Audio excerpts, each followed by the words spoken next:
everybody, c'est l'heure du Hey Nanny Party où je vous parle de mes lectures passées, présentes et futures comme toutes les semaines. Alors, hop, deux petites choses. Première, si vous trouvez que je suis rouge à la caméra, je sais pas si vous pouvez voir la couleur de mes bras, c'est normal, vous n'avez pas des hallucinations ou des problèmes de luminosité, c'est que j'ai fait un tour en bateau et que ma peau a bien cravé, elle n'était pas encore habituée au soleil qui est enfin arrivé. Sinon, deuxième petite chose. Je sais pas si vous voyez mon t-shirt, mais il est trop fort et il fallait absolument que je vous le montre. J'ai trouvé ça hier et ça dit Perfect boys only exist in books. Et j'ai trouvé ça énorme. Donc voilà, il fallait que je vous le montre. voilà. Alors, encore petit changement par rapport au Hey Nanny Party habituel. Je vais vous montrer les achats que j'ai pu faire ces temps-ci. Je suis encore retournée à Gilbert Joseph, le palais de la tentation. Et je suis revenue avec 3 livres. C'est pas énorme en soi, mais c'est pas bien. Parce que donc, j'ai ma palle papier qui explose, ma palle e-book, je n'en parle même pas. Donc voilà, c'est génial. Je craque du string, mais voilà, c'est de la fête. Alors, pour y passer donc, le tout premier, je ne le connaissais absolument pas. Ce qui m'a attiré, c'est sa couverture avec des cupcakes. Il s'intitule Proposition inattendue par Jenny Watt. Voilà, le résumé est assez quelconque, mais voilà, pour 2 €. Oh, il y a une carte dedans. Oh, c'est trop bizarre. À l'intérieur du bouquin, vous avez une espèce de prospectus pour vous abonner chez Harlequin. Je sais pas, Harlequin, ouais. C'est très bizarre. Bref. Donc voilà, je connais pas, mais c'est une histoire basique, ça me donne envie, donc je lirai bien évidemment. Et sous peu, je pense. Voilà. À 2 €. Je note, tous les poches que j'ai achetées sont à 2 € pour chez Gilbert. Ensuite, j'ai pris un livre culte que je me suis toujours dit que je lirais un jour. Et donc là, à 2 € je l'ai pris. J'ai pris le livre Toto-chan de Tetsuko Kuroyanagi, c'est bien ça. Édité chez Pocket. Donc voilà. C'est culte, c'est japonais, donc j'ai pris. Voilà. Parce que je pense pas avoir déjà lu du japonais au final. J'ai jamais lu Murakami, j'ai jamais lu aucun des deux Murakami. Donc voilà, ça va être l'occasion. Ensuite, le dernier achat que j'ai fait à Gilbert aujourd'hui, j'ai eu du bol, je suis tombée sur un livre en anglais. Donc j'ai trouvé The Body Finder par Kimberly quelque chose, Derting, édité, bon chez Headline, on s'en fout. Et j'ai trouvé ça marrant de le trouver parce que maintenant je crois qu'il vient de sortir en poche, en France pardon, où il va sortir. Il y a déjà quelques avis qui sont tombés. Donc voilà, je me dis que pour 3 €, je peux toujours tester, et puis on verra si ça me plaît ou si ça me plaît pas. Et puis j'aime bien ce format, c'est un peu grand format mais ils sont assez fins. J'apprécie. Je sais pas si c'est la même édition que j'avais pour mes autres livres, mais bref, on s'en fout. Voilà, je trouvais ça à 3 €. Et ensuite, j'ai fait une commande chez Cultura. Bon, j'ai eu un problème avec Cultura, donc il faudra que je fasse une deuxième commande, mais bon, autant vous montrer les livres que j'ai pour le moment. Je me suis pris La fille qui lisait des romans d'amour par Inara Levy, édité chez Milady Romance dans la collection Central Park. Donc par contre je n'avais aucune idée de l'épaisseur qu'il avait et je suis assez surprise parce qu'il fait donc 7,60 €, il est petit, il fait 280 pages, donc ça va être lu à une vitesse impressionnante. Voilà. Et le dernier, mais pas des moindres, que j'attendais depuis un bon petit moment, j'ai pris L'héritier oublié, donc de la nouvelle série de Julie Kagawa, qui s'intitule Les nouveaux royaumes invisibles, l'appel des oubliés. Donc voilà, édité chez Darkis, et je l'attendais trop celui-là. J'espère juste que la fin va pas être horrible parce que donc forcément vu que je l'achète pile pour sa sortie, il n'y aura pas la suite. Et que je ne sais même pas d'ailleurs combien de tomes il y a de prévu. S'il y en a 4 comme pour la première série, je sais pas. Mais donc voilà, 512 pages. Je vous le dis parce que là c'est dessus et que c'est écrit. Mais donc voilà, et celui que je veux trop, trop, et que le premier je l'ai en e-book. Alors j'essaye de résister pour pas l'acheter. C'est le tome 2 de la série du clan Mortelle Attirance par Mélissa Darnell, ouais. Donc voilà, celui-là je le veux. Mais bon. C'est pas du tout. Voilà. Donc c'est pas cool. Bref. Donc voilà, et c'est fini pour le IMEM. Alors on va repasser donc au filtre normal de mes Hey Nanny Party.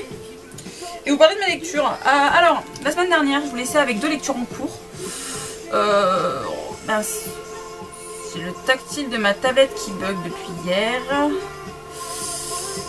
Donc, pour commencer, une des 2 séries avec lesquelles je vous laissais, une des 2 lectures, pardon, c'était la... J'espère que vous n'avez pas trop de reflets avec la lumière.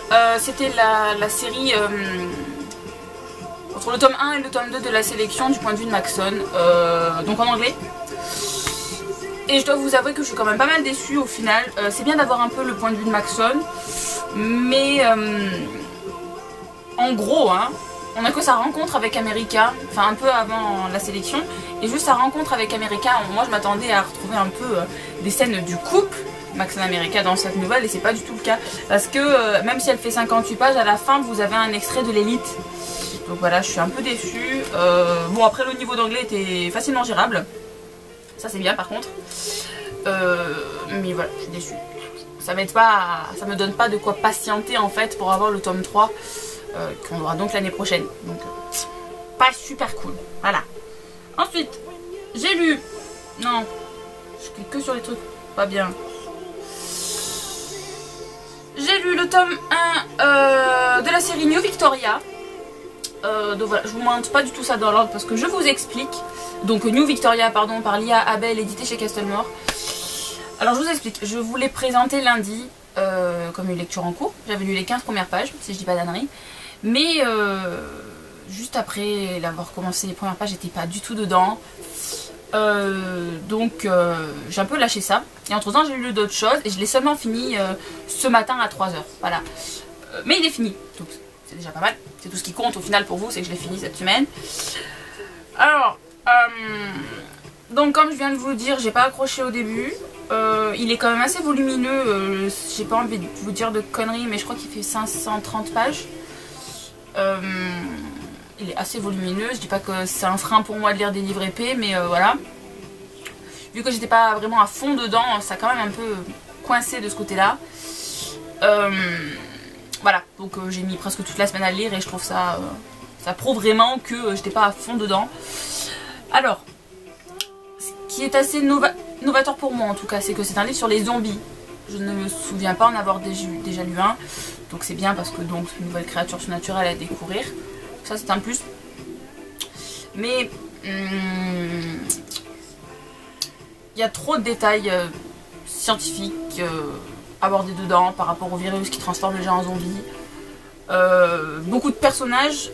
En fait le problème qu'il y a, c'est que vous avez un chapitre qui est sur l'héroïne, un chapitre qui est sur son petit ami, je notais bien les guillemets, un chapitre sur le père de l'héroïne, un chapitre sur le meilleur ami de l'héroïne, un chapitre sur le vilain pas beau. Vous avez plein de points de vue qui s'alternent comme ça. Au début, quand on sait pas qui est qui, c'est assez perturbant, le temps de se mettre dedans et tout. Donc voilà. En revanche, j'ai beaucoup aimé cette histoire un peu façon steampunk, parce que vous êtes dans le futur, en 2200. Ils sont revenus au mode victorien, et il y a donc des nouvelles technologies que nous ne possédons pas. Donc c'était sympa ce côté-là, par contre, de découvrir un peu les technologies de pointe qu'ils avaient ou quoi. Donc voilà, en gros, parce que c'est assez brouillon ce que je vous raconte en fait depuis tout à l'heure, mais ça a été long. Je sais très bien qu'il y a une suite. J'ai d'ailleurs lu le résumé du 2 tout à l'heure, mais je pense pas que je le lirai. Je suis pas convaincue. Donc voilà. Mais ce n'est que mon avis parce que c'est donc trop descriptif. Et c'est pas mon dada. Voilà. Donc quand ça parle trop, enfin quand c'est trop description des lieux, trop de blabla inutile, ça a tendance à me. Je suis pas concentrée dedans, je dérive, donc voilà. C'est pas ce qu'il me faut. Voilà. Autrement, donc le livre que je me suis fait entre New Victoria, on va dire, c'est une romance. Ah oui, parce que voilà. En fait, j'ai trouvé le truc qu'il faut que je fasse. Je lis un truc entre guillemets pour vous et je lis pour moi. Voilà. Donc, je me suis lu ma petite romance obligatoire de la semaine. Je me suis lu, pareil, je suis désolée si vous avez les reflets, j'ai lu Seducing Cinderella par Gina L. Maxwell, qui est édité chez J'ai lu, et malgré le titre en anglais, c'est bel et bien un bouquin français. Hein. Donc voilà, alors j'ai trouvé l'histoire super marrante, enfin la 4e de couverture. C'est en fait, pour dire ça globalement, un gars il s'est luxé l'épaule, je crois, alors qu'il est lutteur professionnel. Donc il propose à sa kiné, vu qu'il doit vite se remettre, parce qu'il a un match important à jouer, il propose à sa kiné de lui apprendre l'art de la séduction. Et en échange, la kiné, elle s'occupe que de lui pendant certain laps de temps pour que donc l'éducation se fasse plus vite. Je sais pas si je suis claire. Et j'ai trouvé ça super marrant, un mélange au début.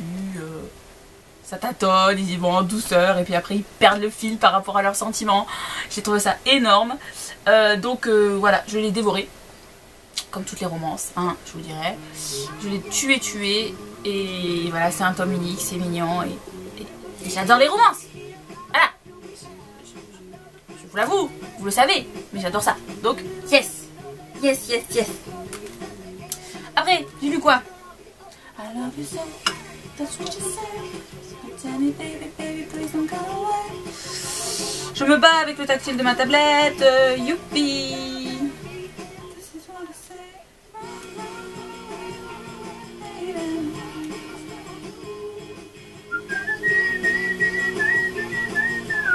C'est bien parce que ça vous fait apprécier la musique si vous l'entendez.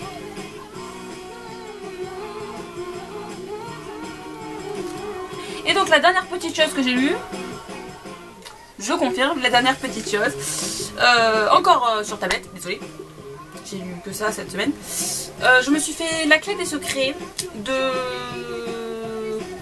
Tiffany Reisz, qui est donc une nouvelle érotique, et qui est le préquel à la série Sans Limite.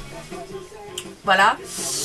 Alors, c'est une petite nouvelle de 30 pages, donc qui se lit très vite. Et ce que j'aime bien, c'est que c'est érotique, mais pour une fois, la fille n'est pas soumise. Voilà, je veux pas en dire trop non plus, parce que voilà, en gros, ce qu'il vous dit dans le résumé, ça vous explique toute l'histoire, hein, mais voilà, j'ai bien aimé ce petit truc-là, donc je pense que je lirai le suivant, en espérant que l'ebook que j'aurai sera de meilleure qualité. Parce que je vais vous montrer. En fait, j'avais tous les caractères spéciaux, donc les accents, tous les trucs. En fait, je sais pas si vous voyez, mais en gros, tous les caractères spéciaux, c'était des petits carrés comme ça, et c'était très perturbant. Donc, j'espère que mon tome 1 sera convenable, parce que sinon, c'est dur. Voilà, je suis bête, je suis en train de lâcher ma tablette, mais ma prochaine lecture est encore en ebook. Alors. Je réfléchis. Alors, lecture en cours. Alors, c'est très simple, vu que donc je l'ai acheté et qu'il est tout fin. Je me suis dit, bon, ben, on va le lire, au moins ce sera réglé. Ma lecture en cours est La fille qui lisait des romans d'amour de Lisa. Non, Inara Lavé. Rien à voir, Lisa. Donc, Milady Romance, édition Central Park. Je vais le finir ce soir. J'en suis sûre. Voilà.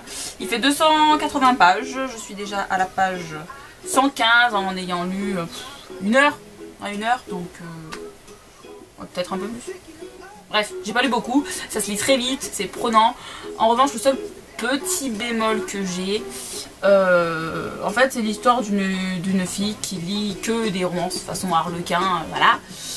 Et tout le temps, et en fait, elle va se retrouver en vacances. Mais elle a deux beaux gosses qui traînent autour d'elle, et donc, comment ils disent ça, le résumé ? Finira-t-elle par comprendre que dans cette bluette, elle tient le rôle de l'héroïne qui ne sait pas reconnaître l'amour quand celui-ci se présente. Voilà. Et en fait, ce que j'aime pas trop pour le moment, c'est que... comment vous dire ça? L'héroïne, elle est assez rêveuse. Elle perd vite le contact avec la réalité. Vous êtes là, vous êtes en train de lui parler, et puis tout à coup, elle imagine une situation. Donc là, par exemple, où j'en suis, elle a imaginé une situation avec un détective, des scènes de sexe, j'entends, hein, avec un détective, avec un steward, avec... voilà, plein de situations différentes de sexe. Même si c'est pas forcément concluant à chaque fois. Elle les imagine, mais... Déjà ça c'est assez perturbant, mais ce qui l'est encore plus, c'est que quand elle est dans ses rêves, on va dire, rêves éveillés, vous n'avez pas de paragraphe, vous n'avez pas d'alinéa, vous n'avez rien en fait, vous êtes là, vous êtes dans le présent, et puis tout à coup vous avez son rêve éveillé, je me répète, hein, mais bon voilà, son songe on va dire, et c'est assez perturbant parce que donc, dans le rêve c'est elle. Donc on voit son prénom, et puis aussi il y a un prénom commun à un des personnages de l'histoire. Alors des fois on met quelques lignes à capter qu'on n'est plus dans la réalité, mais qu'on est dans un de ses songes. Voilà, je sais pas si je suis claire, mais voilà, c'est assez perturbant, vous êtes là, vous êtes dans l'histoire, et puis tout à coup vous y êtes plus. Bah GG. Mais bon, ça se lira très très vite. Voilà, très vite. Voilà. Mais sinon, ouais, ça va, c'est sympa. C'est une romance quoi. Ça. Ensuite, alors je sais que je vais lire une romance. Ce qu'il y a de pratique, c'est que je sais même où est-ce qu'elle est sur ma tablette. Elle est même sous mes yeux. Donc je peux vite vous la sortir. Sauf que ma tablette ne veut pas coopérer. Sinon ce serait trop beau. On y avance. Ce sera le tome 1 de la série Sœur... Oh, les Sœurs Charvray de Cassandra O'Donnell, donc Sans orgueil ni préjugés, édité chez J'ai-Lu. Voilà, grande romance, il est tout petit. Donc ce sera vite lu. Voilà. Donc c'est du bonheur. J'ai lu pour elle. Et ensuite, je dois vous avouer que je n'en ai pas la moindre idée. Je sais pas. Donc si vous avez des idées de lecture pour moi, conseillez-moi. Hein. Parce que ce serait bien que je lise de la bitlit, mais je suis pas motivée. J'ai envie de rester dans du young adulte. Donc si peut-être vous avez des lectures communes à me proposer ou quoi que ce soit, foncez. Je ne vous garantis pas de résultat. En revanche. Donc voilà, bon, bah, il est 9 h du soir. Je vais me passer de la crème pour éviter de ressembler à une merguez demain. Et je vous souhaite une bonne soirée, de bonne lecture et à bientôt. Ciao!